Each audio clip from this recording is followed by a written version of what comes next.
Hello friends, evening time மிதமான மலை சாரல், அதுக்கு இதமாக சுட சுட டின்னர் சாப்பிட்றலான்னு. டின்னருக்கு இட்லியும் சிம்பிளான மெத்தடில் ஒரு குருமாவும் செய்ய போகிறேன். வாங்க எப்படி செய்யலான்னு பார்த்துடலாம். ஃபஸ்ட்டு கிச்சன் வந்ததுமே கழுவி வச்சுருந்த பாத்திரத்தை எல்லாம் அந்தந்த இடத்துல எடுத்து அடுக்கி வச்சுட்டு மாவு ஆட்டி எடுத்து வச்சுருந்தேன். அதுவும் சூப்பராக புளிச்சு வந்துருச்சு. இப்போ ஊற்றுற மாவு மட்டும் வெளியே வச்சுட்டு இன்னொரு பாக்ஸில் இருந்த மாவு எடுத்து ஃப்ரிட்ஜில் வச்சுட்டேன். எப்பவும் அரைக்கிற இட்லி மாவு தான், கொஞ்சம் ஹெல்த்தியாக இருக்கட்டுமேனு 1 கப் வரகு, குதிரைவாளி, மாப்பிள்ளை சம்பா அரிசி சேர்த்துருக்கேன். 3 கப் சிறுதானிய அரிசி எடுத்தா 2 கப் இட்லி அரிசி, 1 கப் பச்சரிசி, 1 கப் உளுந்து கரெக்டாக இருக்கும் எனக்கு. நான் எப்போவுமே இதே அளவில் தான் அரைப்பேன். இட்லி சாஃப்டாகவும் இருக்கும், தோசை நல்ல முறுமுறுன்னு வரும். சமைக்கும் போதே இப்படி பக்கத்தில் வந்து உட்காந்துருக்கான். இப்படி அமைதியாக உட்காரக்கூடிய ஆள் கிடையாது. இவன் சேட்டை பண்ணான்னு அடி கொடுத்துட்டேன். அதுக்கு தான் இப்படி சோகமாக உட்காந்துருக்காரு. குழம்புக்கு வெங்காயம் தக்காளி கட் பண்ணி வச்சிருக்கேன். கடாயில் எண்ணெய் சேர்த்துட்டு கடுகு கருவேப்பிலை தாளிச்சிட்டு கட் பண்ணி வச்சிருக்கேன் வெங்காயத்தை சேர்த்து வதக்கிட்டு தக்காளியும் சேர்த்து வதக்கிடலாம். நல்லா வதங்கணும்னு தேவையில்லை, ஓரளவு வதங்கினா போதும். 2 பச்சை மிளகாவும் சேர்த்துக்குங்க.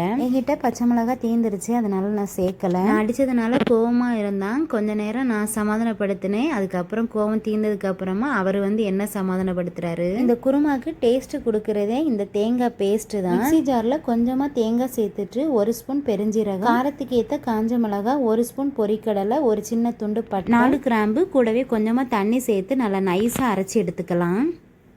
வெங்காயம் தக்காளி வதங்கினதும் அதில் கொஞ்சமாக மஞ்சள்தூள் சேர்த்துட்டு நம்ம அரைச்சி வச்சுருக்க தேங்காய் பேஸ்ட்டையும் அதோட சேர்த்து கொஞ்சம் தாராளமாக தண்ணி சேர்த்துக்கலாம். பொரிக்கடலை சேர்த்துருக்கனால குழம்பு கொஞ்ச நேரத்தில் நல்லா கெட்டியாக வந்துடும். குழம்புக்கு தேவையான அளவு உப்பு சேர்த்து அப்படியே கொதிக்க விட்டுறலாம். நான் சமைச்சிட்டு இருக்கேன்ப்பா, நீ டாய்ஸ் எடுத்து விளையாடுன்னு சொன்னாலும் கேட்க மாட்டேன். இந்த மாதிரி தான் எங்கேயாவது ஏறி நின்று எதையாவது பண்ணிட்டு இருப்பான். கீழெல்லாம் டான்ஸ் ஆடி ரொம்ப டயர்ட் ஆயிட்டாரு, அதனால தான் மேலே ஏறி டான்ஸ் ஆடிட்டு இருக்கான். குழம்பு நல்லா கொதிச்சு திக்கா வரும்போது உப்பு செக் பண்ணிட்டு ஃபைனலாக கட் பண்ணி வச்சிருக்க மல்லியனையும் சேர்த்து நல்லா மிக்ஸ் பண்ணி விட்டுட்டோம்னா இட்லிக்கு ஏற்ற சூப்பர் டேஸ்டான குருமா ரெடி ஆயிரும். அப்படியே இன்னொரு பக்கம் இட்லியும் ஊற்றி வச்சிடலாம்.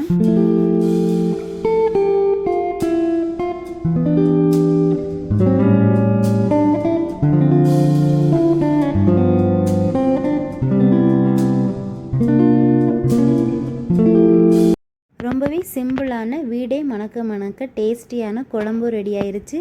சூடாக இட்லியும் ரெடி ஆயிருச்சு. இப்போ நானும் ஷர்வி குட்டியும் சாப்பிட போகிறோம். 2 பிளேட் எடுத்து அதில் நல்லா சூடான இட்லி வச்சு இந்த குழம்பு ஊற்றி சாப்பிடும்போது இந்த மலைக்கும் அதுக்கும் டேஸ்ட்டு சூப்பராக இருக்கும். நீங்களும் செஞ்சு பார்த்துட்டு டேஸ்ட் எப்படி இருந்துச்சுன்னு எனக்கு கமெண்டில் சொல்லுங்கள். என்னோட வீடியோஸ் ஃபஸ்ட் டைம் பார்க்குறீங்கன்னா பிந்துஜா லைஃப் ஸ்டைல் சேனலை சப்ஸ்கிரைப் பண்ணி சப்போர்ட் பண்ணுங்கள் ஃப்ரெண்ட்ஸ். ஷர்வி குட்டி சேர் மேலே ஏறி நின்று அவன் தான் இந்த வீடியோ எடுத்தான்.